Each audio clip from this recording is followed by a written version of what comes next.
Apa yang akan kalian lakukan jika takdir mempertemukanmu kembali dengan seseorang yang sangat kau cintai, namun ia telah dinyatakan tiada 5 tahun lamanya? Dan pertemuan itu terjadi dalam kondisi yang begitu berbeda, saat ia tak lagi mengingat siapa dirimu, dan hidup sebagai seorang pemulung di sudut kota yang kumuh. Inilah kisah pilu yang akan menguras air mata dan menguji ketegaran hati.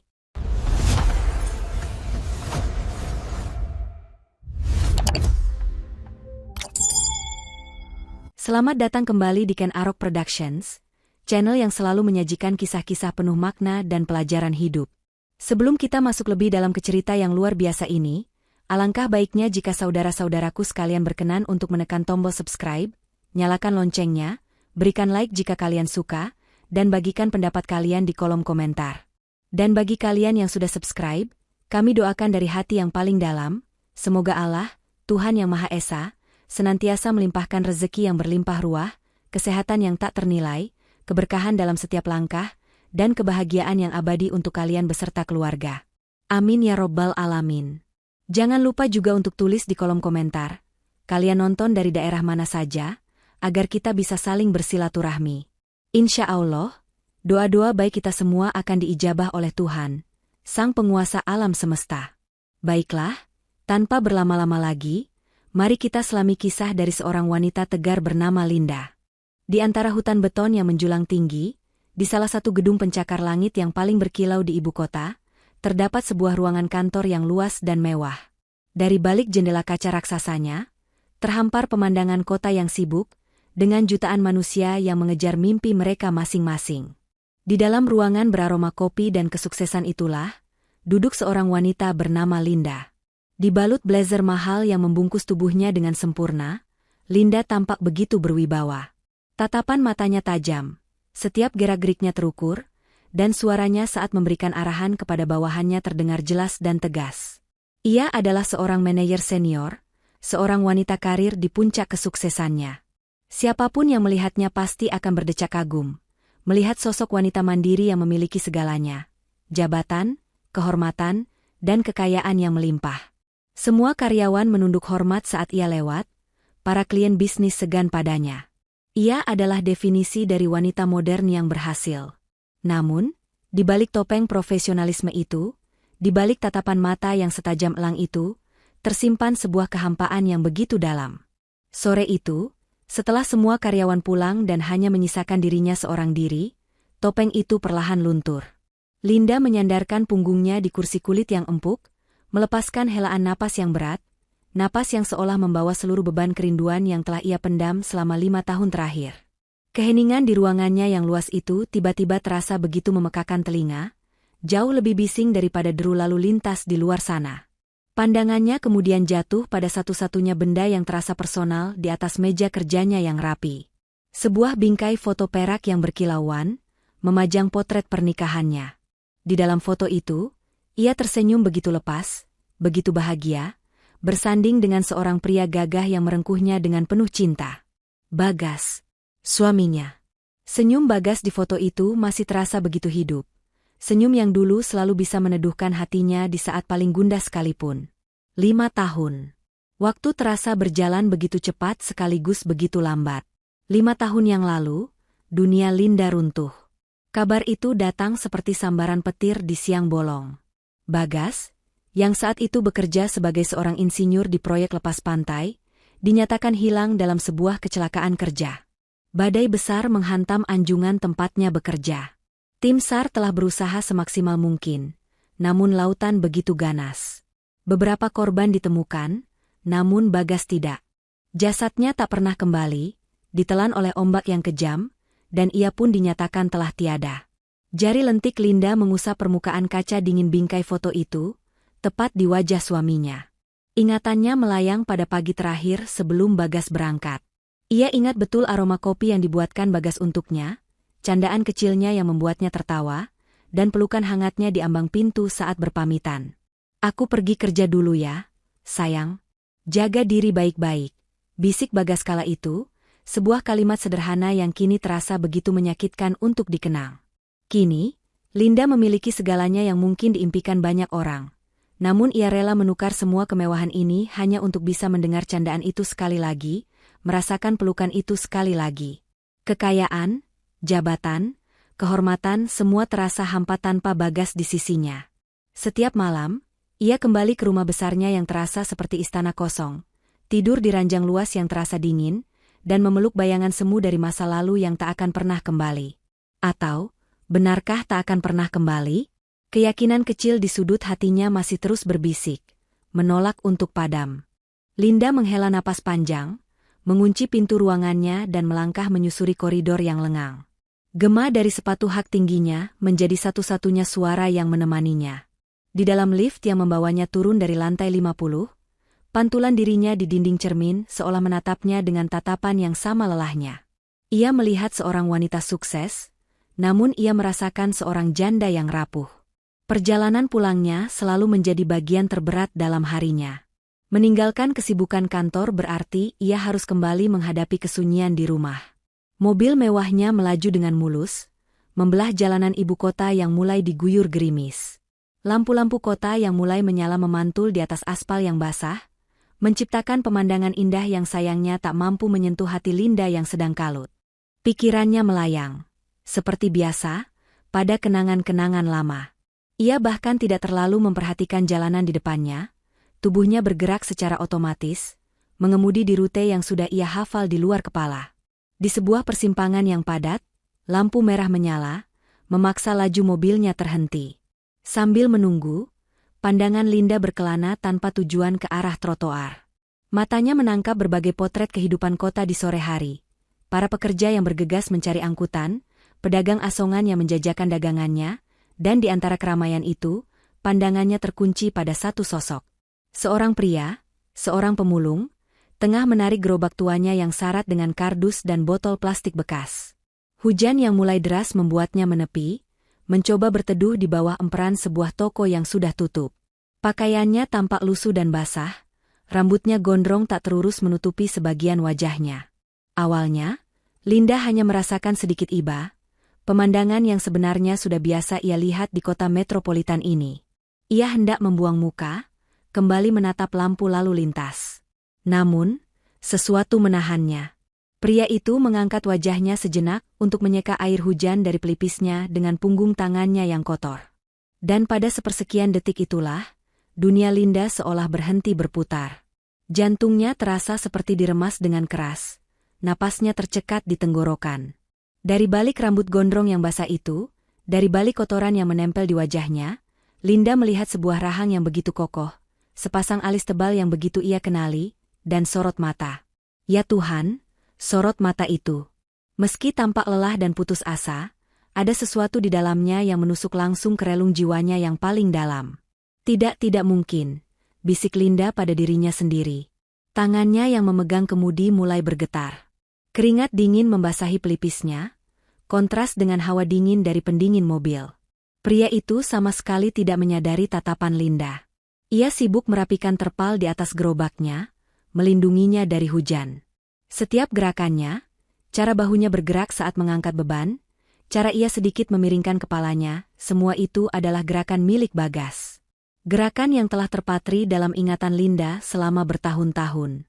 Bagas? Nama itu keluar dari bibirnya dalam bisikan yang nyaris tak terdengar, serak oleh keterkejutan. Tin. Suara klakson yang memekakan telinga dari mobil di belakangnya, menyentakkan Linda kembali ke dunia nyata. Lampu sudah berubah hijau. Dengan linglung, ia menginjak pedal gas, mobilnya melaju ke depan. Matanya tak lepas dari kaca spion, mencoba terus menatap sosok itu. Sosok pria pemulung yang berdiri di tepi jalan itu perlahan mengecil, semakin kabur oleh derasnya hujan, dan akhirnya lenyap dari pandangannya saat mobil berbelok. Sepanjang sisa perjalanan, pikiran Linda kosong. Klakson mobil lain, deru hujan, semua suara itu seolah tenggelam. Yang ada di kepalanya hanyalah satu wajah. Wajah kotor di tengah hujan, wajah yang mustahil ada, namun terasa begitu nyata. Apakah ia baru saja berhalusinasi? Apakah rasa rindunya sudah sedemikian parah, hingga menciptakan bayangan suaminya pada orang asing? Malam itu, untuk pertama kalinya setelah sekian lama, istana kosongnya terasa semakin menyesakan, dipenuhi oleh satu pertanyaan yang mengguncang seluruh pondasi hidupnya. Mungkinkah itu benar-benar dia? Pintu rumah yang besar dan megah itu tertutup di belakang Linda, meredam suara hujan dan hiruk-pikuk dunia luar. Namun, badai yang sesungguhnya justru baru saja dimulai di dalam benaknya. Linda berdiri mematung di ruang tamunya yang luas. Lampu kristal yang menggantung di langit-langit memancarkan cahaya kemilau ke lantai marmer yang dingin, namun semua kemewahan itu terasa asing dan tidak berarti. Rumah yang ia bangun bersama Bagas, yang seharusnya menjadi surga mereka, kini terasa seperti museum kenangan yang dingin dan berhantu. Tidak mungkin. Kalimat itu kembali ia bisikan, kali ini lebih tegas, seolah mencoba meyakinkan tembok-tembok bisu di sekelilingnya, dan yang terpenting, meyakinkan dirinya sendiri. Bagas sudah tiada. Aku harus menerima kenyataan itu. Logikanya berteriak. Ini gila. Ini adalah buah dari kelelahannya, dari tekanan pekerjaan yang menumpuk, dan dari rasa rindu yang sudah mencapai puncaknya. Hujan deras dan kaca mobil yang berembun pasti telah menciptakan ilusi optik. Pria itu hanyalah seorang pemulung malang yang kebetulan memiliki beberapa kemiripan fisik dengan almarhum suaminya. Ya, hanya itu. Pasti hanya itu. Linda berjalan gontai menuju dapur, menyalakan ketel listrik untuk membuat teh hangat, sebuah ritual yang biasa ia lakukan untuk menenangkan diri. Sambil menunggu air mendidih, ia menyandarkan tubuhnya di meja dapur yang dingin. Ia mencoba sekuat tenaga untuk mengingat wajah pria itu secara objektif. Ia memaksa otaknya untuk fokus pada perbedaannya.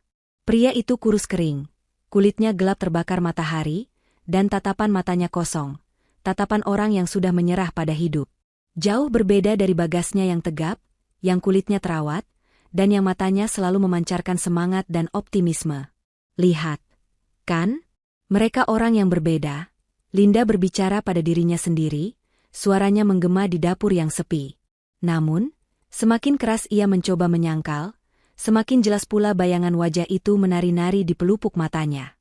Bentuk rahangnya saat menoleh, cara alisnya bertaut, detail-detail kecil itu terus menghantuinya. Air di ketel mendidih, uapnya mengepul, namun Linda tetap diam tak bergerak. Ia lupa pada tehnya. Pikirannya sudah terlanjur terseret ke dalam pusaran keraguan. Ia melangkah menuju kamar tidurnya, tempat sebuah foto pernikahan ukuran besar tergantung megah di dinding. Di sana, Bagas tersenyum lebar, merangkulnya dengan penuh kebahagiaan. Linda berdiri di depan foto itu, membandingkan wajah penuh cinta di dalam bingkai dengan wajah letih penuh penderitaan yang ia lihat di tengah hujan tadi. Kemiripan itu, sekali lagi, menghantamnya seperti gelombang pasang. Mirip, ya Tuhan sangat mirip. Pikiran-pikiran liar yang selama ini ia kubur dalam-dalam mulai merangkak naik ke permukaan. Bagaimana jika laporan tim SAR salah? Bagaimana jika Bagas selamat, terdampar di suatu tempat, lalu hilang ingatan? Pikiran itu begitu absurd, terdengar seperti plot dalam sebuah film drama. Linda menggelengkan kepalanya dengan keras. Hentikan, Linda. Kamu mulai tidak waras. Makinya pada diri sendiri. Malam itu, tidur menjadi sesuatu yang mustahil. Linda bergulingan di atas ranjangnya yang luas, setiap sudutnya terasa dingin dan kosong. Suara rintik hujan yang mengetuk-ngetuk jendela kamarnya seolah mengejek kegelisahannya, terus mengingatkannya pada pertemuan singkat di lampu merah tadi. Ketika fajar menyingsing, Linda terbangun dengan perasaan lelah dan mata yang sembab. Ia memaksakan diri untuk bangkit, berdiri di depan cermin dan menatap pantulan dirinya. Ia melihat lingkaran hitam di bawah matanya. Dengan tekad yang dipaksakan, ia berkata pada bayangannya, "Cukup. Itu hanya mimpi buruk. Hari ini adalah hari baru. Lupakan kejadian kemarin." Ia bertekad untuk mengubur insiden itu dalam-dalam, menganggapnya sebagai sebuah kebetulan yang aneh dan tidak berarti. Ia akan kembali menjadi Linda yang tegar, yang profesional, yang telah berhasil melewati masa berkabungnya. Namun, jauh di lubuk hatinya, sebuah benih keraguan telah tertanam. Benih kecil yang membuatnya tanpa sadar akan mencari-cari sosok itu lagi di setiap sudut kota yang ia lewati. Beberapa hari berlalu. Linda berusaha keras menepati janjinya pada diri sendiri. Ia menyibukkan diri dengan pekerjaan, mengambil alih beberapa proyek baru, dan mengisi setiap detiknya dengan rapat dan tumpukan dokumen. Ia mencoba membangun kembali dinding logikanya yang sempat retak, meyakinkan dirinya bahwa insiden di lampu merah itu hanyalah sebuah anomali, sebuah fatamorgana yang lahir dari kerinduan. Namun, usahanya terasa sia-sia. Setiap kali ia berada di dalam mobil, matanya tanpa sadar menjadi lebih awas. Ia akan melirik ke setiap sudut jalan, memperhatikan setiap pemulung atau pekerja kasar yang ia lewati, mencari-cari sosok itu dengan jantung yang berdebar, sebelum akhirnya memarahi dirinya sendiri karena kebodohannya. Dinding penyangkalannya ternyata begitu rapuh. Sore itu, dalam perjalanan pulang, Linda memutuskan untuk melakukan sesuatu yang tidak biasa. Ia merasa jenuh dengan kesunyian apartemennya dan ingin memasak, sebuah kegiatan yang sudah lama ia tinggalkan. Ia pun mengarahkan mobilnya ke sebuah pasar tradisional yang cukup besar, berharap kesibukan di sana bisa sedikit mengalihkan pikirannya. Suasana pasar begitu riuh. Aroma bumbu, sayuran segar, dan ikan asin bercampur di udara. Suara teriakan para pedagang, tawar-menawar pembeli, dan derap langkah ratusan orang menjadi sebuah simfoni yang asing di telinga Linda. Ia berjalan perlahan di antara lorong-lorong pasar yang becek dan padat, merasa sedikit canggung, seperti ikan mahal yang tersesat di kolam ikan lele. Ketika ia sedang memilih beberapa sayuran di sebuah lapak, sebuah suara tiba-tiba menghentikan seluruh gerakannya. Itu bukan suara panggilan atau teriakan. Itu adalah suara tawa. Sebuah tawa yang begitu renyah, lepas, dan berat. Tawa yang begitu khas, yang getarannya seolah langsung meresonansi dengan jiwanya. Jantung Linda berhenti berdetak selama sepersekian detik. Ia sangat mengenal tawa itu. Selama 5 tahun, ia hanya bisa mendengarnya di dalam rekaman video lama atau di dalam mimpinya. Dengan tubuh gemetar, Linda perlahan menoleh ke arah sumber suara. Dan di sanalah dia. Sekitar 10 meter darinya, di bawah terik lampu pasar yang kekuningan. Kali ini tidak ada hujan, tidak ada kaca mobil yang menghalangi. Pemandangannya begitu jelas, begitu nyata, dan begitu menyakitkan. Pria yang sama. Ia tidak lagi menarik gerobak, melainkan bekerja sebagai kuli panggul. Sebuah karung goni berisi kentang bertengger di bahunya yang tampak kurus namun kokoh. Ia baru saja menurunkan karung itu dan tertawa karena lelucon yang dilontarkan oleh si pemilik lapak sayur. Linda membeku di tempatnya. Seluruh penyangkalannya hancur berkeping-keping. Itu bukan sekadar kemiripan fisik. Tawa itu adalah tawa milik Bagas. Tawa yang sama saat mereka menonton film komedi bersama, tawa yang sama saat ia berhasil mengerjai Linda. Pria itu kemudian mengusap peluh di dahinya dengan punggung lengannya, sebuah kebiasaan kecil yang selalu Bagas lakukan saat lelah. Ia lalu tersenyum kepada seorang anak kecil yang berlari melintas di depannya. Dan senyuman itu, ya Tuhan, senyuman itu meruntuhkan pertahanan terakhir Linda. Senyum yang sama persis seperti di foto pernikahan mereka. Senyum yang bisa membuat seluruh dunia Linda terasa damai, kini terukir di wajah seorang kuli panggul yang dekil dan tak terurus. Dunia di sekeliling Linda seolah berputar. Suara riuh pasar mendadak senyap, semua orang dan benda di sekitarnya menjadi kabur. Yang ada dalam fokusnya hanyalah satu sosok itu. Napasnya menjadi pendek, ia harus berpegangan pada tiang bambu di dekatnya agar tidak jatuh. Keraguan telah sirna. Penyangkalan telah musnah. Yang tersisa hanyalah sebuah kepastian yang begitu mengguncang, begitu menakutkan, sekaligus begitu menghidupkan harapan. Itu dia. Itu bukan ilusi. Itu benar-benar Bagas. Suaminya masih hidup. Waktu seolah membeku bagi Linda. Ia masih terpaku di tempatnya, berpegangan pada tiang bambu dengan erat, sementara dunia pasar yang riuh berputar di sekelilingnya. Napasnya terengah-engah, seolah ia baru saja berlari maraton. Di hadapannya, sosok Bagas, suaminya yang masih hidup, terlihat begitu nyata sekaligus begitu jauh. Ia kini sedang menerima beberapa lembar uang lecek dari pemilik lapak, mengelap keringatnya, lalu duduk sejenak di sebuah bangku kayu reot untuk beristirahat. Pikiran Linda berkecamuk, 1000 pertanyaan meledak bersamaan di dalam kepalanya. Apa yang terjadi padamu, Mas? Kenapa kamu bisa ada di sini? Kenapa penampilanmu seperti ini? Apakah kamu masih mengingatku? Naluri pertamanya adalah berlari. Menerobos kerumunan, memeluk tubuh ringkih itu, dan meneriakkan namanya sekeras yang ia bisa. Ia ingin mengguncang bahunya dan bertanya mengapa ia meninggalkannya dalam duka selama 5 tahun. Ia ingin menangis di dadanya dan mengatakan betapa ia sangat merindukannya. Namun, Kakinya seolah terpaku di tanah.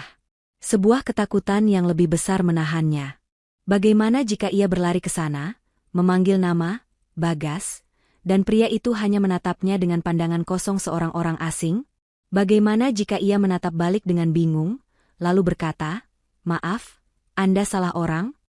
Penolakan itu, tatapan tanpa pengakuan itu, rasanya akan lebih menyakitkan daripada kabar kematiannya 5 tahun lalu. Itu akan membunuhnya untuk kedua kalinya. Dan ada ketakutan lain yang lebih kelam. Bagaimana jika ia sudah memiliki kehidupan baru? Bagaimana jika ia sengaja menghilang? Pertanyaan-pertanyaan mengerikan itu membuatnya ragu. Tidak, ia tidak bisa gegabah. Menghampirinya di tengah keramaian seperti ini adalah sebuah kesalahan besar. Ia butuh jawaban, tapi ia harus mencarinya dengan cara yang cerdas. Ia harus mengamati terlebih dahulu. Saat itulah, Linda melihat pria itu bangkit dari duduknya. Ia menyampirkan karung goni kosongnya di bahu, dan mulai berjalan ke arah pintu keluar pasar. Seketika, panik melanda Linda. Rasa panik yang sama seperti saat ia mendengar kabar kecelakaan itu. Ia tidak boleh kehilangan jejaknya lagi. Setelah 5 tahun hidup dalam kehampaan, Tuhan memberinya sebuah keajaiban di depan mata. Melepaskan keajaiban ini pergi adalah hal yang tak termaafkan.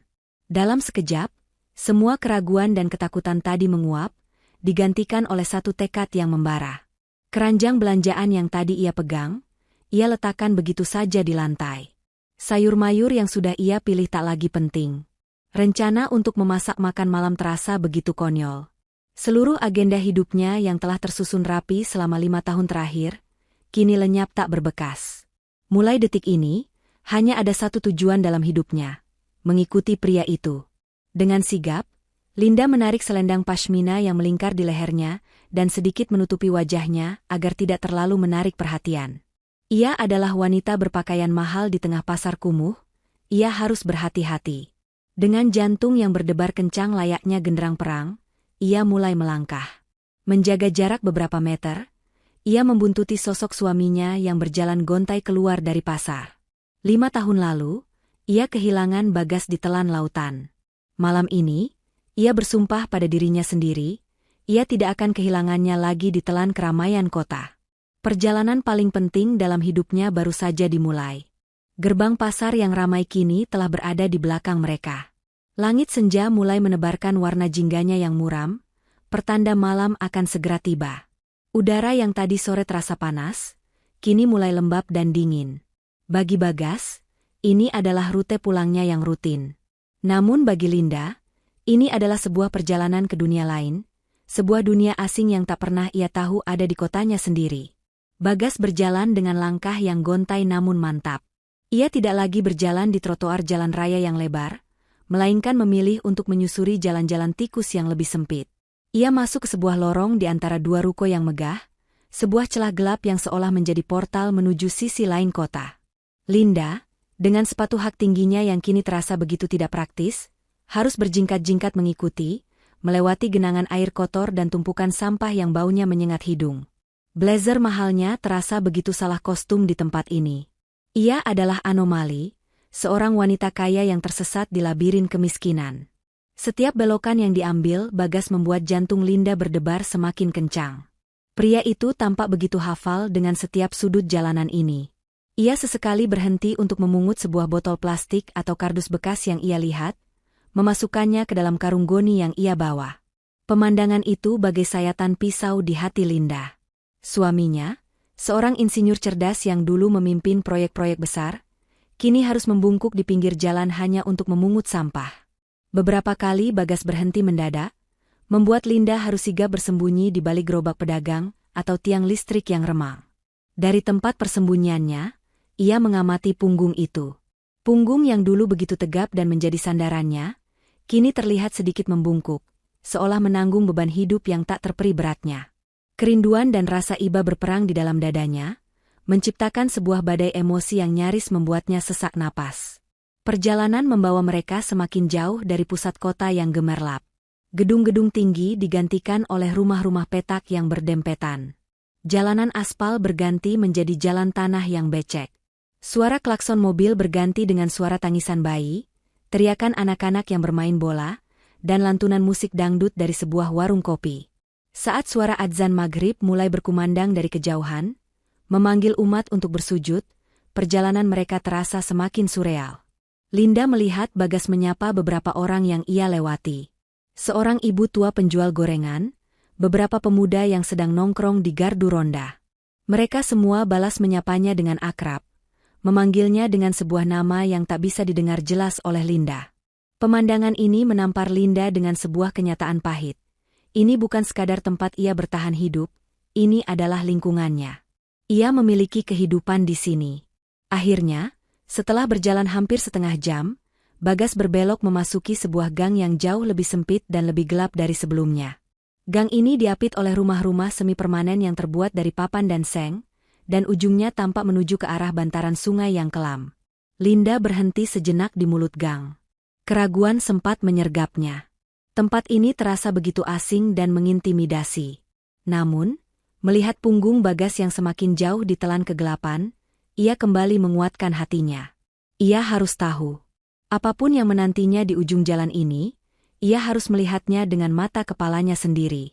Dengan napas tertahan, ia melangkahkan kakinya memasuki gang gelap itu. Gang sempit itu terasa lebih menyesakkan daripada yang terlihat dari luarnya. Tanah di bawah kaki Linda becek dan licin, memaksanya berjalan dengan sangat hati-hati agar tidak tergelincir. Aroma tanah basah bercampur dengan bau apak dari sungai di dekatnya menusuk indera penciumannya. Dari celah-celah dinding papan rumah-rumah di sekelilingnya, terdengar sayup-sayup suara orang bercengkrama, tangisan bayi, dan desis minyak panas dari sebuah penggorengan. Ini adalah denyut nadi kehidupan yang begitu intim, begitu nyata, namun terasa begitu asing bagi Linda. Ia terus berjalan, menjaga jarak aman di belakang Bagas, yang sosoknya hanya terlihat seperti siluet gelap di depan. Setiap langkah terasa seperti 1 kilometer, membawanya semakin dalam ke jantung misteri yang menyelimuti suaminya. Hatinya berdebar begitu kencang hingga ia bisa mendengarnya sendiri, beradu dengan detak jantungnya yang lain, ketakutan akan apa yang akan ia temukan. Di ujung gang, di mana tanah mulai terbuka dan berbatasan langsung dengan bantaran sungai yang gelap, sosok Bagas akhirnya berhenti. Linda dengan cepat menahan langkah, berlindung di balik bayangan sebuah dinding seng yang menjorok keluar. Dari celah sempit, ia mengintip dengan napas tertahan. Di sanalah tujuan perjalanan Bagas. Itu bukanlah sebuah rumah. Kata rumah terlalu mewah untuk menggambarkannya. Itu adalah sebuah gubuk. Sebuah bangunan kecil yang berdiri dengan ringkih, seolah bisa roboh kapan saja jika diterpa angin kencang. Dindingnya terbuat dari tambal sulam papan kayu bekas dan triplek yang sudah lapuk.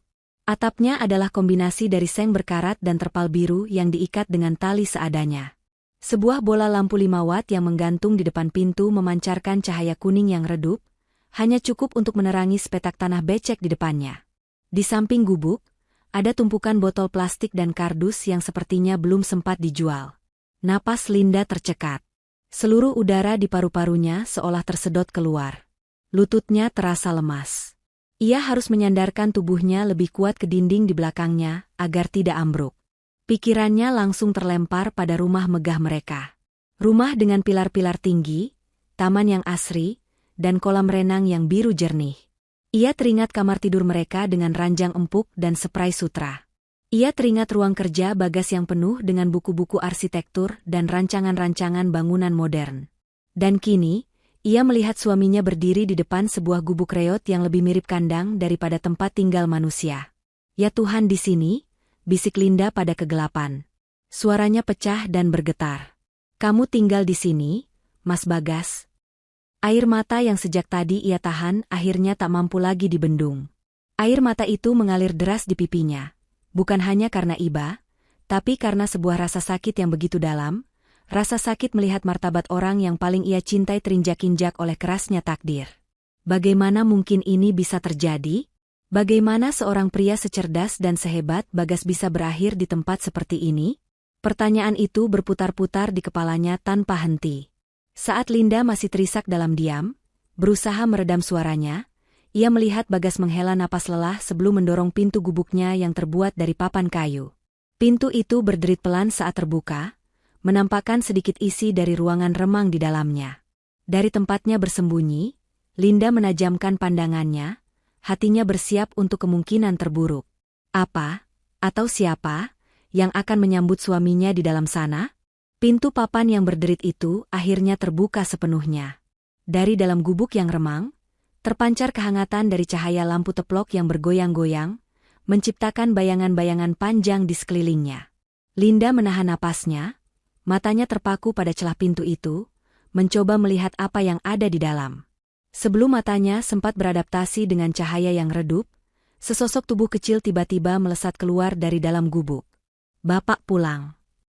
Suara itu, suara lengkingan seorang gadis kecil yang penuh kegembiraan, menusuk telinga Linda seperti ribuan jarum es. Gadis kecil itu, mungkin berusia sekitar 5 atau 6 tahun, dengan rambut dikuncir 2 dan pakaian sederhana yang bersih, langsung berlari dan memeluk kaki Bagas dengan erat. Kata, "Bapak," itu bagaikan sebuah godam tak terlihat yang menghantam dada Linda hingga remuk. Dunianya yang baru saja menemukan secercah harapan, kini dilempar kembali ke dalam jurang keputusasaan yang lebih dalam. Wajah Bagas yang tadinya kotor dan kuyu, seketika berubah. Garis-garis kelelahan di wajahnya seolah melunak, digantikan oleh senyum tulus yang begitu hangat. Senyum yang sama yang dulu selalu ia berikan untuk Linda. Dengan mudah, ia mengangkat tubuh mungil itu ke dalam gendongannya. Si gadis kecil tertawa riang, melingkarkan lengan kecilnya di leher Bagas. Seolah pemandangan itu belum cukup menghancurkan hatinya, sesosok wanita kemudian muncul dari ambang pintu. Bukan wanita muda yang cantik, melainkan seorang wanita parubaya, mungkin sudah memasuki usia senja. Wajahnya dipenuhi keriput, punggungnya sedikit membungkuk, namun sorot matanya memancarkan kelembutan seorang ibu. "Sudah pulang, Gas?" kata wanita tua itu dengan suara yang lembut dan serak. "Ayo masuk, Nak. Ibu sudah siapkan singkong rebus dan air hangat untukmu." "Iya, Bu," jawab Bagas, suaranya terdengar begitu hormat dan penuh kasih sayang. Hati Linda hancur berkeping-keping. Pria yang ia lihat adalah suaminya. Namun pria itu sedang memerankan sebuah peran dalam kehidupan orang lain. Ia menjadi bapak bagi seorang anak kecil, dan menjadi nak bagi seorang wanita tua. Mereka bertiga, di depan gubuk reot yang diterangi lampu teplok itu, tampak seperti sebuah keluarga kecil yang utuh. Keluarga yang miskin harta, namun kaya akan cinta. Sebuah kenyataan pahit menampar Linda. Bagas tidak sendirian. Ia tidak hilang dan tersesat dalam kesendirian. Ia telah menemukan, atau mungkin membangun, sebuah kehidupan baru. Sebuah kehidupan di mana tidak ada tempat untuk Linda. Rasa rindu yang membuncah di dadanya kini tercampur dengan racun cemburu dan perasaan dikhianati yang begitu pahit. Siapa anak itu? Siapa wanita tua itu? Apakah Bagas sengaja melupakannya? Apakah ia memilih kehidupan sederhana ini dan membuang semua kenangan mereka? Kekuatan di kedua kaki Linda akhirnya lenyap. Tubuhnya luruh ke tanah, tidak lagi peduli pada lumpur yang mengotori pakaian mahalnya. Ia terduduk di kegelapan gang, menyandarkan punggungnya pada dinding seng yang dingin dan lembab. Isak tangis yang sejak tadi ia tahan akhirnya meledak.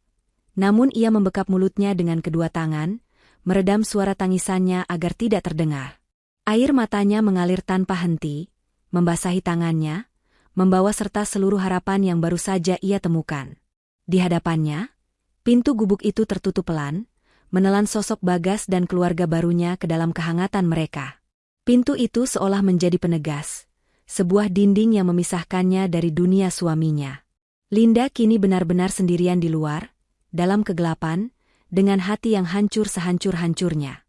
Selama beberapa saat yang terasa seperti selamanya, Linda hanya terduduk di tanah yang dingin dan basah, membiarkan isak tangisnya mengoyak keheningan di sekitarnya. Nalurinya berteriak untuk lari. Lari sejauh mungkin dari gang sempit ini, kembali ke mobilnya yang nyaman, pulang ke apartemennya yang mewah, dan mengunci pintu rapat-rapat. Ia ingin kembali ke kehidupannya yang semula, di mana Bagas adalah sebuah kenangan indah yang menyakitkan, bukan sebuah kenyataan pahit yang hidup dalam kemiskinan bersama keluarga lain. Kembali ke penyangkalan terasa jauh lebih mudah daripada menghadapi kebenaran yang menghancurkan ini. Namun, saat ia mencoba menggerakkan kakinya untuk bangkit dan pergi, sesuatu menahannya. Bayangan wajah Bagas saat tersenyum menggendong gadis kecil tadi melintas di benaknya. Cinta yang telah ia rawat selama bertahun-tahun di dalam hatinya ternyata lebih kuat daripada rasa sakitnya. Pergi sekarang berarti menyerah. Pergi sekarang berarti ia benar-benar kehilangannya untuk selamanya. Tidak. Ia tidak akan lari. Dengan sisa-sisa kekuatannya, Linda bangkit berdiri. Ia menyeka air matanya dengan punggung tangannya, meninggalkan bekas kotoran di wajahnya yang ayu. Pakaiannya kotor, hatinya hancur, namun matanya kini memancarkan sesuatu yang baru. Bukan lagi keterkejutan atau kesedihan, melainkan sebuah tekad baja. Misinya telah berubah. Ini bukan lagi sekadar tentang menemukan kembali suaminya, tapi tentang memahami segalanya. Ia mundur perlahan, mencari tempat persembunyian yang lebih baik. Di seberang gubuk itu, ada tumpukan drum kosong dan kayu-kayu bekas yang menciptakan sebuah celah gelap. Dari sana, ia memiliki sudut pandang yang cukup jelas ke arah satu-satunya jendela kecil di gubuk itu, sebuah lubang persegi yang hanya ditutupi selembar kain tipis. Dari sanalah, Linda memulai pengamatannya, menjadi hantu tak terlihat yang mengintip ke dalam kehidupan suaminya sendiri. Di balik kain tipis itu, ia bisa melihat siluet-siluet bergerak di bawah cahaya lampu teplok. Ia melihat siluet Bagas yang duduk di sebuah bangku pendek, menerima sepiring makanan dari wanita tua itu. Makanannya begitu sederhana, hanya singkong rebus yang mengepul. Pemandangan itu kembali menyayat hatinya. Pria yang dulu terbiasa makan di restoran terbaik, kini makan dengan begitu lahapnya hidangan yang begitu sederhana. Ia melihat gadis kecil itu duduk di pangkuan Bagas, menyuapkan sepotong kecil singkong ke mulut, bapaknya, lalu tertawa. Firasat buruk Linda sedikit mereda.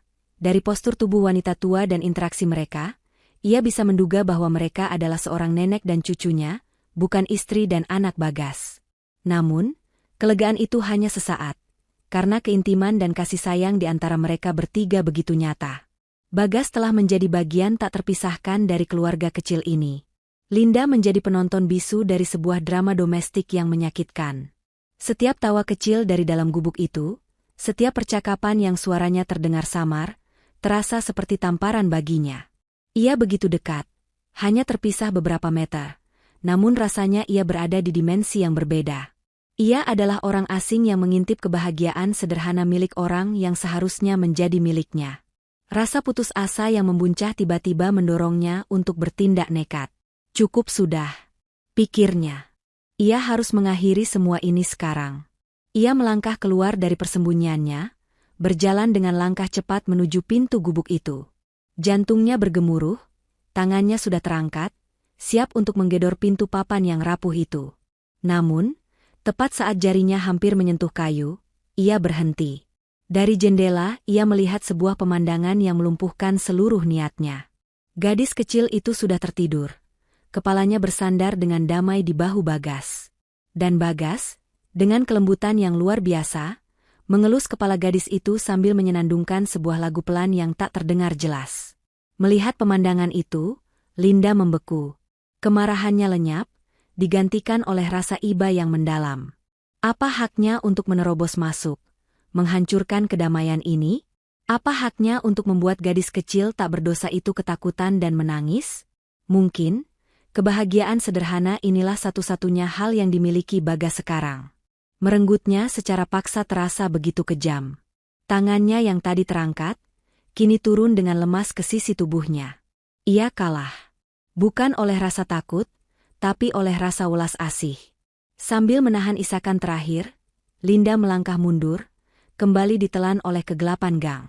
Malam ini, konfrontasi bukanlah jawabannya. Ia butuh rencana. Ia butuh informasi. Besok, ia akan kembali, bukan sebagai istri yang patah hati, tapi sebagai seorang penyelidik yang mencari kebenaran. Alat. Pagi menjelang. Linda tidak tidur barang sedetik pun. Malam yang panjang ia habiskan untuk memutar ulang kejadian kemarin, menganalisis setiap detail, dan menyusun sebuah rencana. Air matanya sudah kering. Hatinya yang hancur kini mulai membeku menjadi sebuah tekad yang dingin dan terfokus. Pagi ini, ia tidak pergi ke kantornya yang megah. Ia membuka lemari pakaiannya, melewati deretan blazer dan gaun mahal, lalu mengambil sesuatu dari bagian paling belakang. Sebuah blus batik sederhana dan rok panjang berwarna gelap. Pakaian yang sudah bertahun-tahun tidak ia sentuh.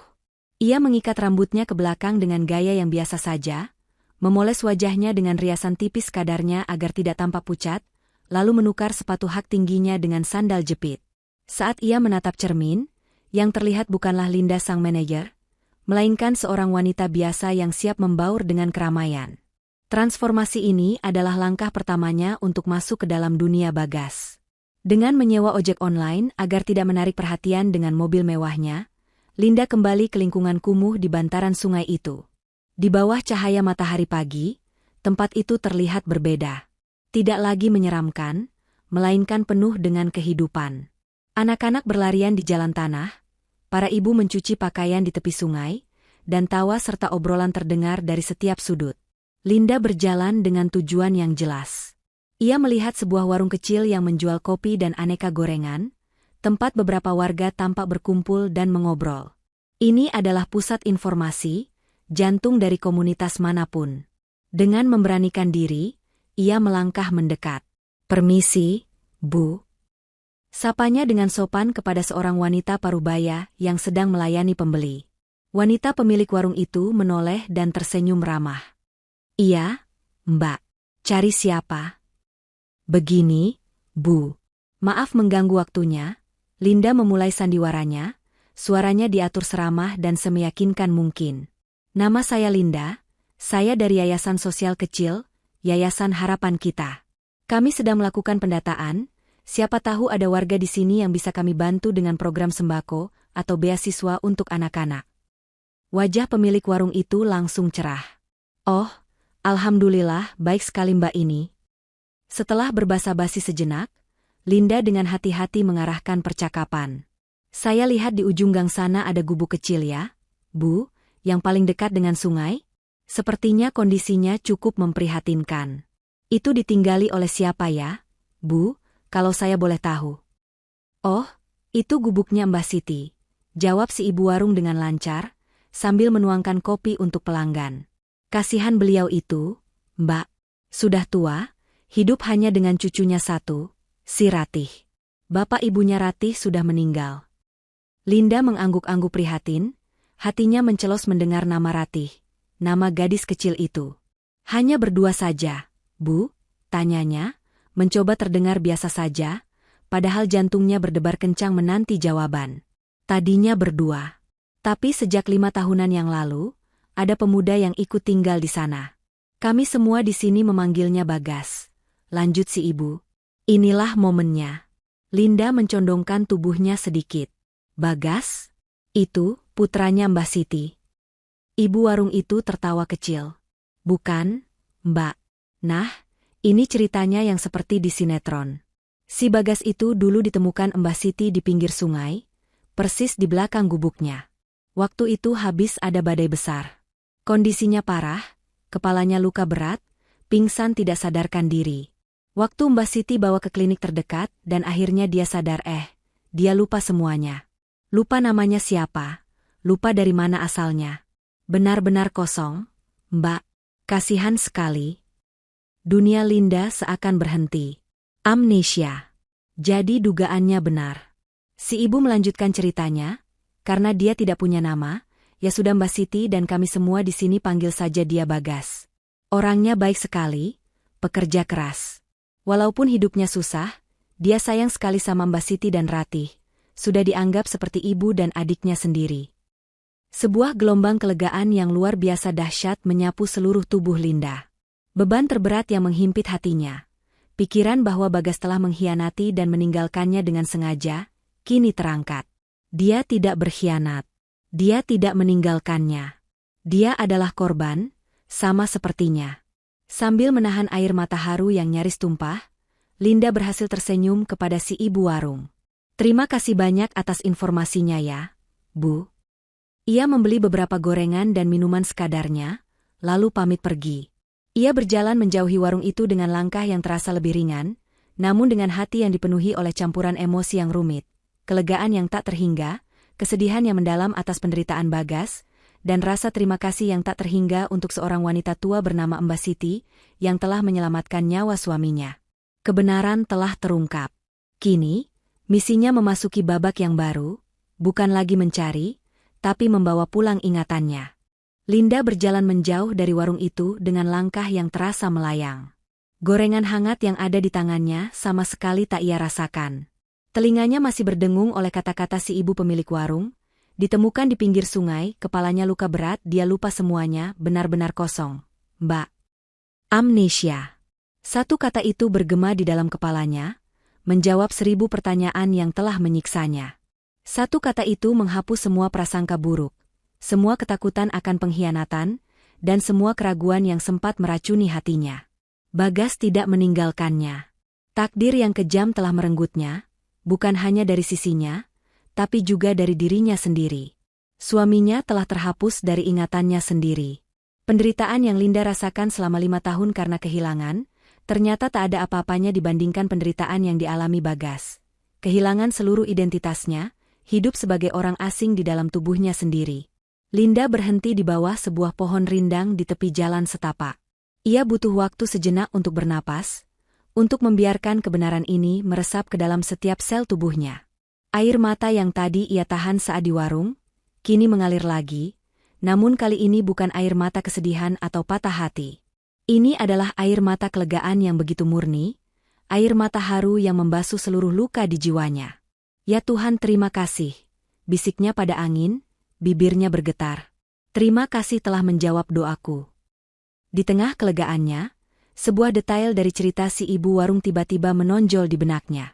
Sejak 5 tahunan yang lalu. 5 tahun.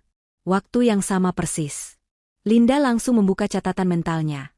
Otaknya yang terbiasa bekerja dengan data dan fakta kini bekerja dengan cepat, menghubungkan semua titik. Ia ingat betul tanggal kecelakaan itu. Ia ingat laporan cuaca, laporan tim SAR, semuanya.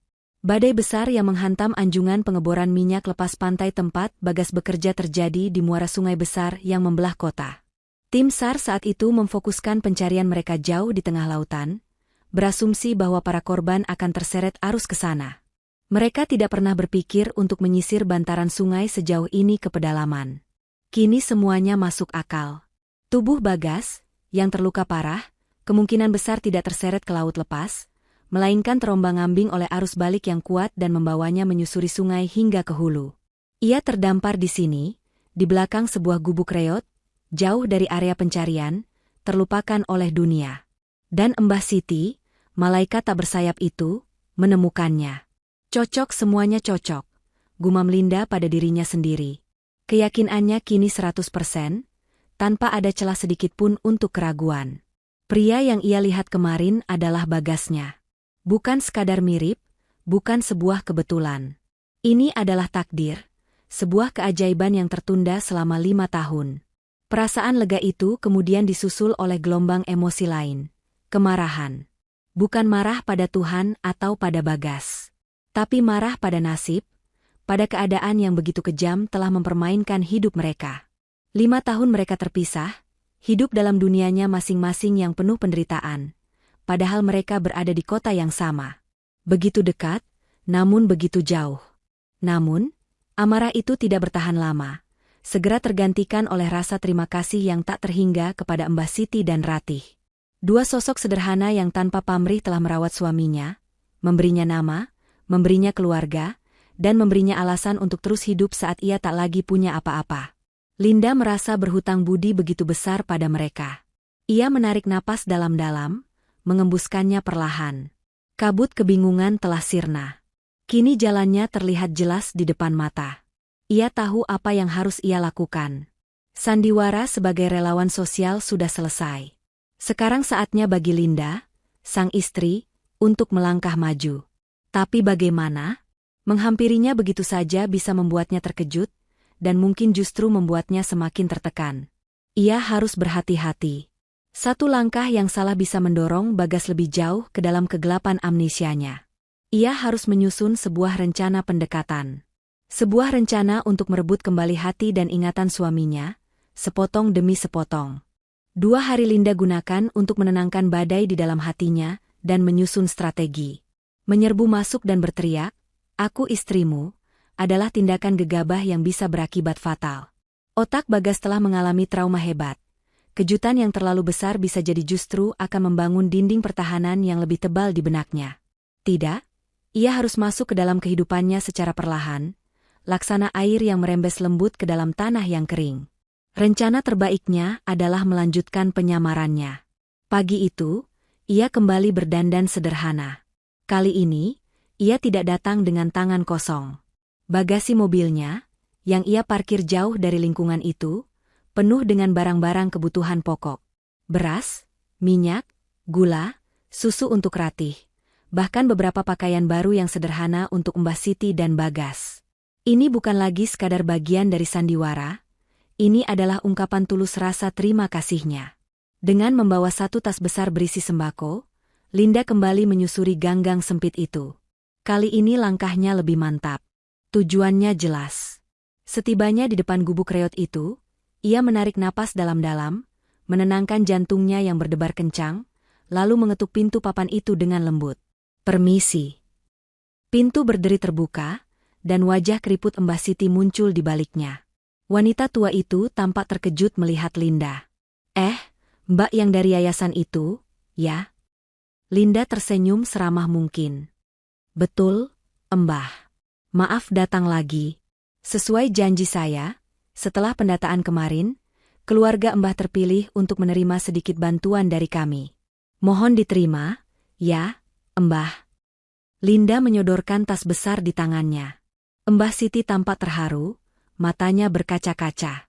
Dengan terbata-bata, ia mengucapkan terima kasih dan mempersilakan Linda masuk. Melangkah melewati ambang pintu itu terasa seperti melintasi sebuah dimensi. Bagian dalam gubuk itu begitu sempit dan sederhana, hanya ada satu ruangan yang disekat dengan kain.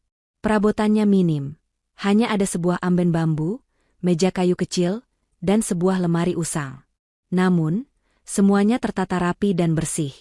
Di sudut ruangan, Ratih sedang bermain dengan boneka yang terbuat dari kain perca, menatap Linda dengan tatapan malu-malu. Saat Linda sedang berbincang dengan Mbah Siti, terdengar suara langkah kaki di luar. "Bu, Ratih, Bapak pulang." Jantung Linda serasa berhenti berdetak. Bagas masuk ke dalam gubuk sambil membawa beberapa potong kayu bakar. Ia berhenti sejenak saat melihat ada tamu, wajahnya yang kotor dan lelah menunjukkan sedikit keterkejutan. Ini adalah momennya. Seluruh keberanian yang Linda kumpulkan kini diuji. "Gas, sini, nak," panggil Mbah Siti. "Ini loh, Mbak Linda yang dari yayasan kemarin. Baik sekali sudah membawakan kita beras dan macam-macam." Bagas meletakkan kayu bakarnya, lalu berbalik menghadap Linda. Untuk pertama kalinya setelah 5 tahun, mereka berdiri berhadapan, begitu dekat. Linda bisa melihat dengan jelas guratan-guratan penderitaan di wajahnya, bekas luka tipis di pelipisnya, dan sorot mata yang menatapnya tanpa percikan memori sedikitpun. Dengan sisa tenaga yang ia miliki, Linda berdiri dan memaksakan seulas senyum. Ia menatap lurus ke dalam mata suaminya. "Selamat siang, Pak Bagas," ucapnya, suaranya sedikit bergetar saat menyebut nama itu. Ia sengaja menekan nama, Bagas, berharap getarannya bisa menyentuh sesuatu yang terpendam di dalam sana. Ia menahan tatapannya, mencari-cari, memohon dalam hati agar ada secercah saja pengakuan di mata itu. Namun, yang ia dapatkan adalah kehampaan. Bagas hanya menatapnya dengan sopan, sedikit bingung, seperti menatap orang asing pada umumnya. Tidak ada percikan, tidak ada keraguan, tidak ada apa-apa. "Selamat siang, Bu," jawabnya dengan suara datar. "Terima kasih banyak atas bantuannya untuk kami." "Bu." Panggilan itu. Panggilan formal dari seorang pria kepada wanita asing. Panggilan itu meruntuhkan seluruh harapan Linda. Ini lebih menyakitkan dari yang ia bayangkan. Mengetahui ia amnesia adalah satu hal, tetapi merasakan tatapan matanya yang kosong secara langsung adalah hal lain. Linda menelan ludah, berusaha keras menahan air mata yang mendesak di pelupuk matanya. Pertemuan pertama ini gagal. Ia tidak bisa berlama-lama di sana. Setelah berbasa-basi sebentar, ia pamit pulang dengan alasan masih harus mengunjungi warga lain. Saat ia berjalan keluar dari gubuk itu, ia bisa merasakan tatapan bingung Bagas di punggungnya. Mungkin Bagas merasakan sesuatu yang aneh dari wanita di hadapannya, tapi ia tak mampu menafsirkannya. Begitu keluar dari gang sempit itu dan tak terlihat lagi, pertahanan Linda runtuh. Ia bersandar di sebuah dinding, membiarkan air mata kekecewaan mengalir deras. Rencana pertamanya telah gagal total. Wajahnya saja tidak cukup. Ia butuh sesuatu yang lebih kuat, sebuah kunci untuk membuka paksa pintu memori suaminya yang terkunci rapat. Alat. Linda kembali ke apartemennya yang sunyi. Kemewahan di sekelilingnya terasa seperti sebuah ejekan. Sofa empuk, karpet tebal, dan pemandangan kota dari jendela kacanya yang besar, semuanya terasa dingin dan tak berarti. Rasa sakit dari tatapan kosong Bagas dan panggilannya yang formal, "Bu," masih membekas begitu dalam, lebih perih dari luka sayatan manapun. Ia kini mengerti sepenuhnya. 5 tahun penderitaan dan trauma telah membangun sebuah benteng yang begitu tebal di sekeliling ingatan Bagas. Wajah dan suaranya saja tidak cukup untuk meruntuhkan benteng itu. Ia butuh sebuah kunci. Sesuatu yang lebih purba, lebih personal, sesuatu yang terhubung langsung dengan jiwa Bagas, bukan hanya dengan otaknya yang terluka. Malam itu, Linda tidak bisa diam. Ia membuka sebuah peti kayu besar di sudut kamarnya, sebuah kotak harta karun berisi kenangan mereka. Di dalamnya tersimpan berbagai macam barang. Tiket bioskop pertama mereka, bunga Edelweiss kering dari pendakian gunung pertama mereka, dan tumpukan album foto. Ia membuka album pernikahan mereka, menatap wajah Bagas yang tertawa bahagia. Di foto, mata itu penuh dengan cinta untuknya. Kini, mata yang sama menatapnya seperti orang asing. Rasa perih itu kembali menyiksanya. Ia menggeleng. Bukan foto. Ia sudah pernah mencobanya sekilas dengan ponselnya, dan hanya membuat kepala Bagas sakit. Ia butuh sesuatu yang bisa Bagas sentuh, rasakan, dan kenali bukan hanya dengan matanya, tapi dengan hatinya. Tangannya terus mencari di dalam peti, melewati syal pertama yang ia rajut untuk Bagas, hingga akhirnya jemarinya menyentuh sebuah kotak bludru kecil berwarna biru tua yang sudah usang. Tangannya sedikit gemetar saat membukanya. Di dalamnya, terbaring sebuah jam tangan pria. Bukan jam tangan modern yang mewah, melainkan jam tangan kuno dengan tali kulit yang sudah sedikit retak. Jam itu adalah peninggalan almarhum ayah Bagas, satu-satunya harta berharga dari orang tuanya yang selalu ia jaga. Bagas tidak pernah memakainya karena takut rusak. Ia hanya menyimpannya. Linda ingat betul, pada ulang tahun pernikahan mereka yang kedua, ia diam-diam membawa jam itu ke tukang ukir. Di bagian belakang cangkang bajanya yang dingin, ia meminta diukirkan tulisan kecil, "Selalu ada waktu untuk pulang. L." Saat memegang benda dingin itu, ingatan Linda melayang. Ia teringat betapa terharunya Bagas saat menemukan ukiran itu. Ia juga teringat masa-masa sebelum kecelakaan itu terjadi. Bagas sedang berada di puncak karirnya, menangani proyek besar yang sangat menantang. Linda ingat suaminya sering pulang dengan wajah lelah, mengeluhkan persaingan bisnis yang tidak sehat.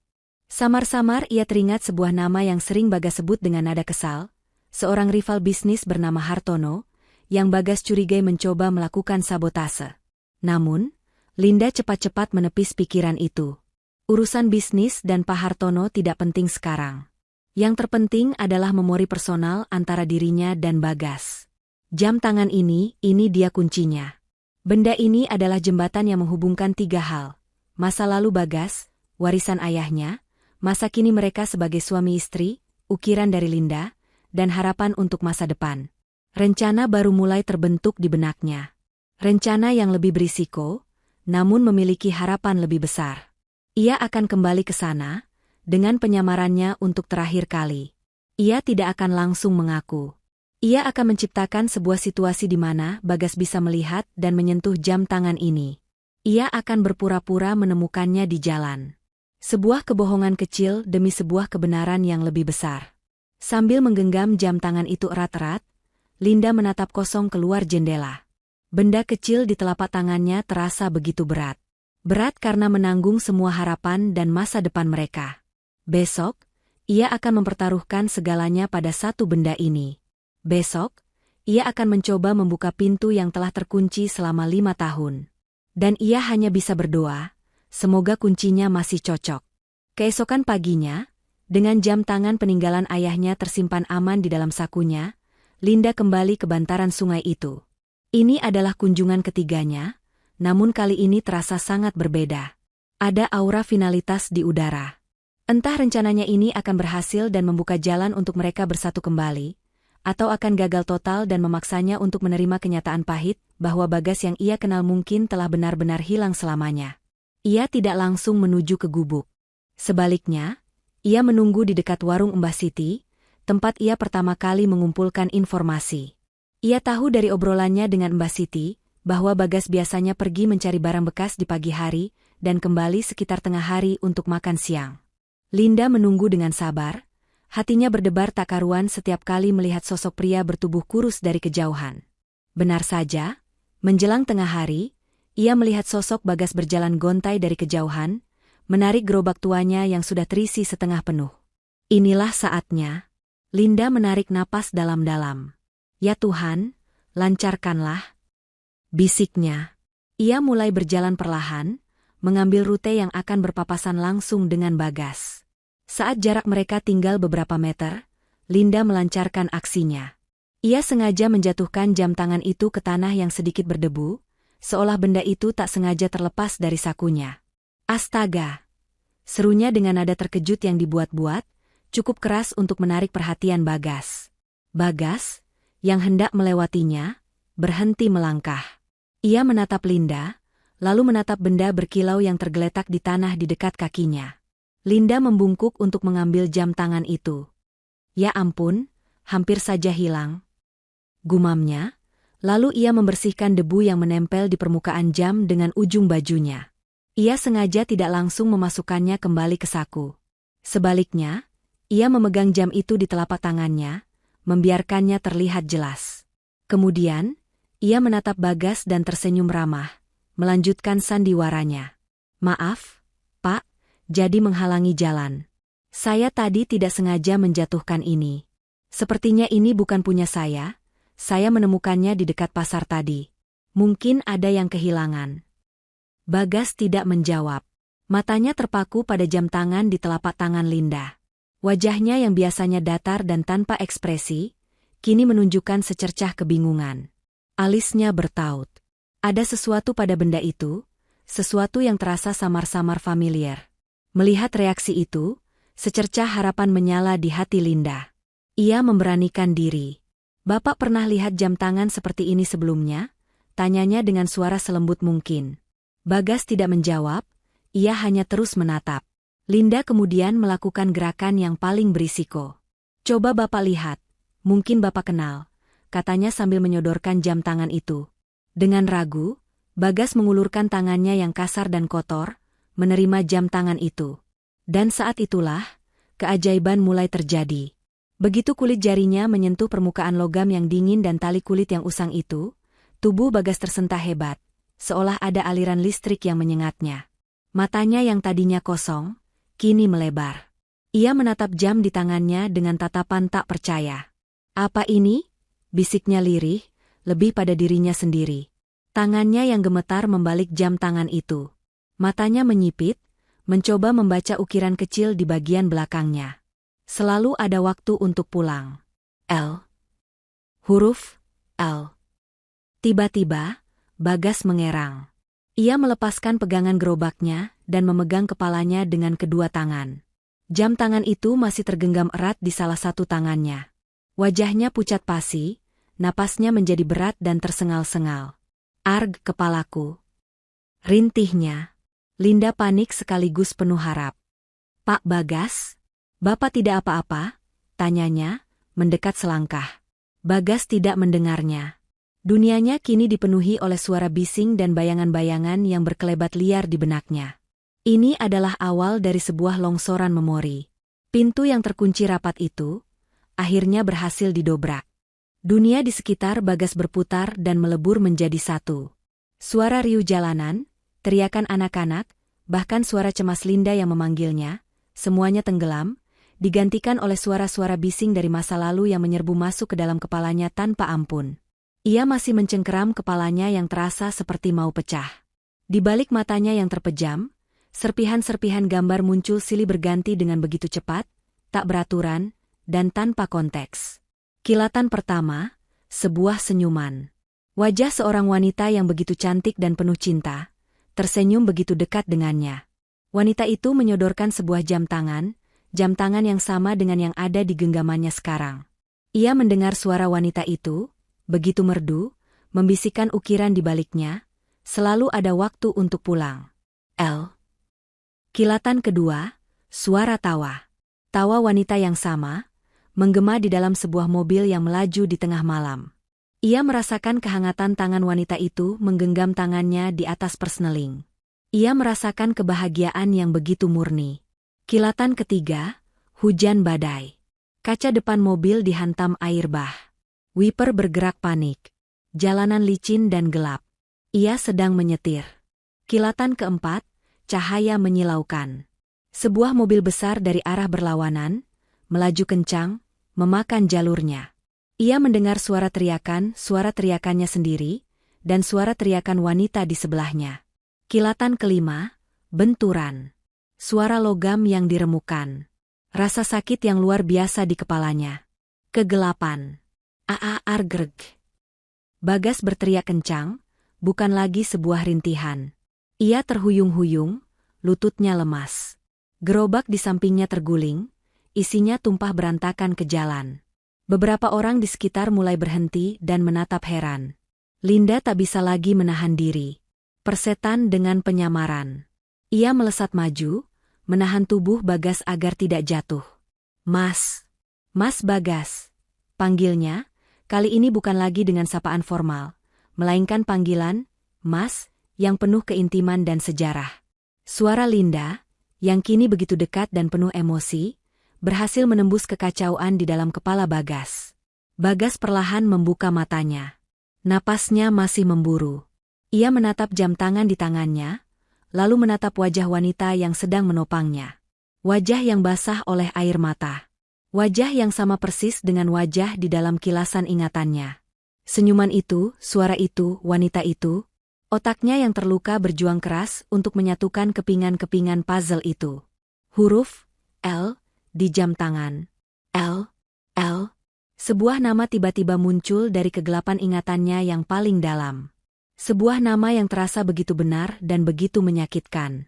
Dengan bibir bergetar dan tatapan yang masih dipenuhi ketidakpercayaan dan rasa sakit, ia menatap lurus ke mata wanita di hadapannya. Linda? Suaranya serak dan nyaris tak terdengar. Sebuah pertanyaan ragu yang diucapkan seolah itu adalah kata pertama yang ia pelajari. Bagi Linda, kata itu adalah musik terindah yang pernah ia dengar. Pertahanannya runtuh total. Ia tak lagi peduli pada tatapan orang-orang di sekitarnya. Iya, Mas, iya. Isaknya, sambil memeluk kepala suaminya dan mendekapnya erat. Ini aku, Mas, ini Linda, istrimu.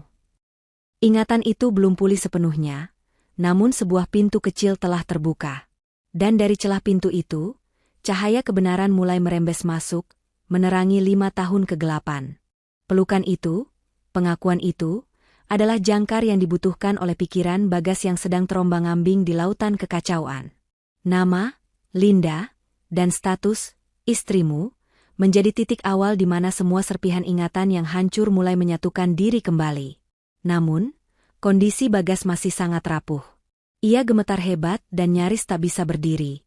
Linda, yang kini dipenuhi oleh kekuatan baru, memapah suaminya, tidak lagi peduli pada tatapan para tetangga yang mulai berkerumun dan berbisik-bisik.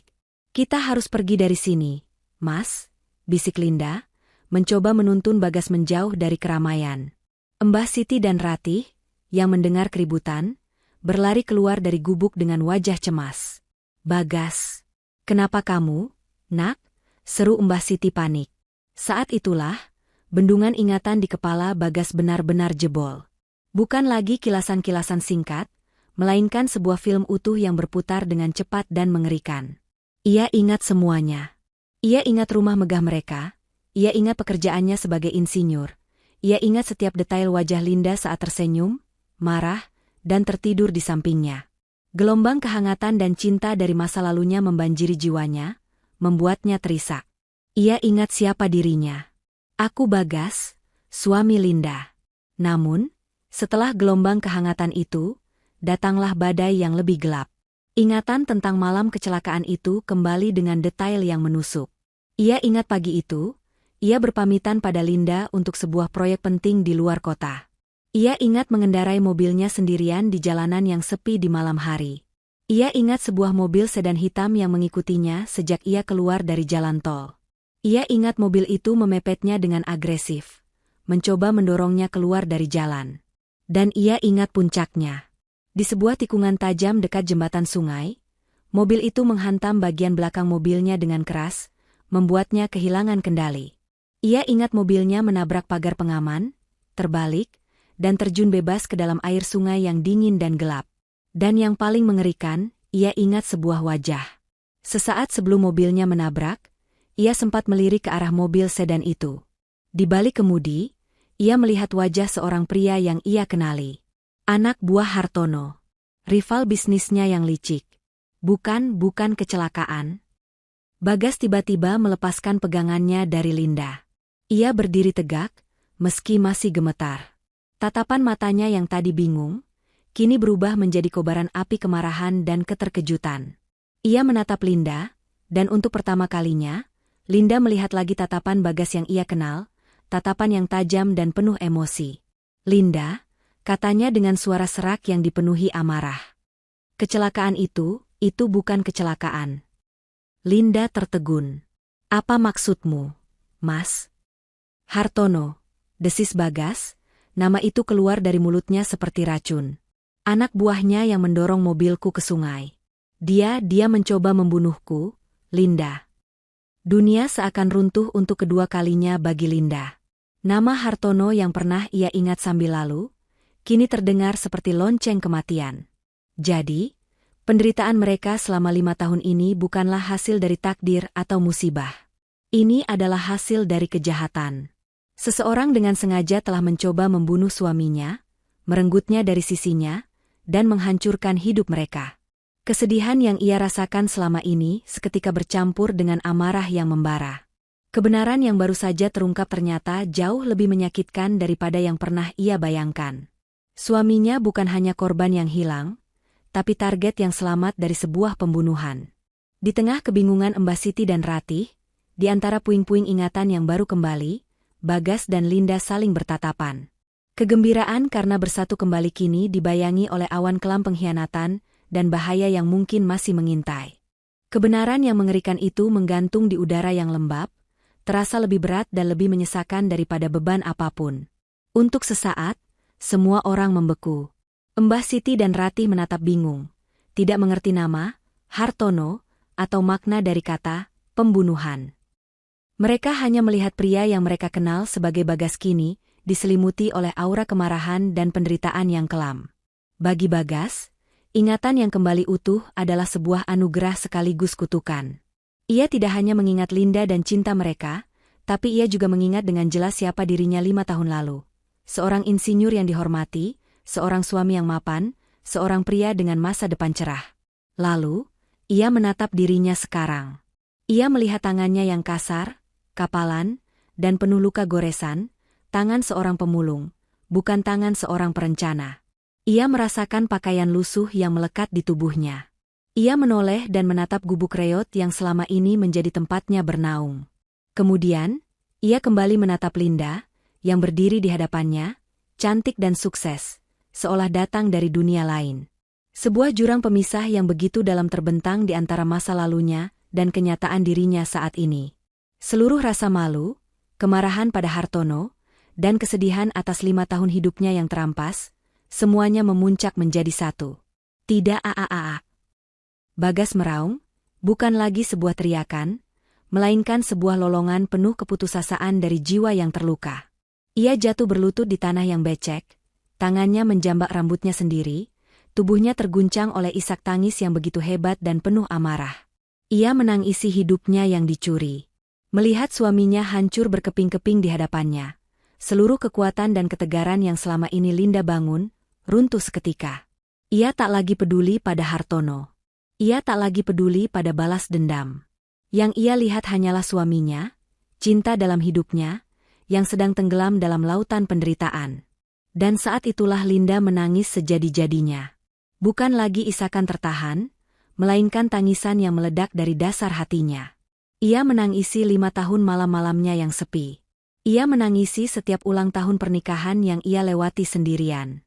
Ia menangisi rasa sakit saat melihat suaminya menjadi pemulung. Ia menangisi kelegaan saat suaminya mengingatnya. Ia menangisi kebahagiaan dan kepedihan yang kini melebur menjadi satu. Sambil terisak, ia berlari dan ikut berlutut di depan Bagas. Ia menyingkirkan tangan Bagas dari kepalanya, dan menarik pria itu ke dalam pelukannya dengan sekuat tenaga. Mereka berpelukan di tengah jalan tanah yang becek itu, di bawah tatapan para tetangga, dan di antara kebingungan Mbah Siti dan Ratih. Dua jiwa yang telah lama terpisah, kini kembali menyatu dalam sebuah dekapan yang putus asa, yang liar, dan yang begitu jujur. "Maafkan aku, Linda, aku melupakanmu." Isak Bagas di bahu istrinya. "SSSSTTT," bisik Linda di sela tangisnya, suaranya parau. "Kamu tidak salah. Kamu tidak pernah salah. Kamu di sini sekarang. Kamu sudah pulang, Mas. Kamu sudah pulang ke rumah." Mbah Siti, wanita tua bijaksana itu, akhirnya mengerti. Ia tidak tahu detail ceritanya, tapi ia melihat sebuah ikatan cinta yang begitu kuat di hadapannya. Dengan mata berkaca-kaca, ia menarik Ratih yang ketakutan ke dalam pelukannya. "Tidak apa-apa, Enduk," bisiknya pada sang cucu. "Bapak sedang bertemu dengan hatinya yang hilang." Di tengah gang sempit itu, tangisan Bagas dan Linda menyatu, menjadi sebuah lagu duka sekaligus lagu kebahagiaan. Tangisan yang membersihkan semua luka, menghapus 5 tahun jarak, dan menyatukan kembali dua hati yang seharusnya tak pernah terpisah. Alat. Beberapa bulan telah berlalu sejak hari yang mengguncang di gang sempit itu. Langit kelabu penderitaan perlahan-lahan tersibak, digantikan oleh cahaya mentari pagi yang hangat. Perjalanan Bagas dan Linda untuk menata kembali puing-puing kehidupan mereka tidaklah mudah. Namun mereka melewatinya bersama, bergandengan tangan lebih erat dari sebelumnya. Di sebuah kantor polisi yang sibuk, Bagas, kini dengan penampilan yang bersih, rambut tercukur rapi, dan mengenakan kemeja yang layak, duduk dengan tenang di samping Linda. Ia memberikan kesaksiannya dengan detail yang jelas dan runut. Dengan ingatan Bagas sebagai bukti kunci dan sumber daya yang dimiliki Linda untuk menyewa pengacara terbaik, kasus percobaan pembunuhan terhadapnya dibuka kembali. Nama Hartono kini resmi menjadi tersangka utama. Perjuangan untuk keadilan akan panjang dan berliku, namun mereka tidak lagi takut. Kali ini, mereka menghadapinya berdua. Bagas perlahan beradaptasi kembali dengan dunianya yang dulu. Tidur di ranjang yang empuk terasa aneh pada awalnya. Suara pendingin ruangan terasa lebih asing daripada suara jangkrik di tepi sungai. Trauma dari 5 tahun hidup di jalanan masih sesekali membayanginya dalam mimpi buruk. Namun, setiap kali ia terbangun dengan napas terengah-engah, ia akan menemukan tangan Linda yang menggenggamnya erat, dan suara lembut istrinya yang berbisik, "Aku di sini, Mas. Kamu sudah aman." Di sisi lain, kebaikan hati tidak boleh dilupakan.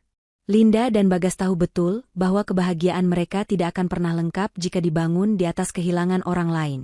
Suatu sore yang cerah, mereka mengunjungi sebuah rumah kecil yang sederhana namun bersih di sebuah lingkungan yang jauh lebih layak.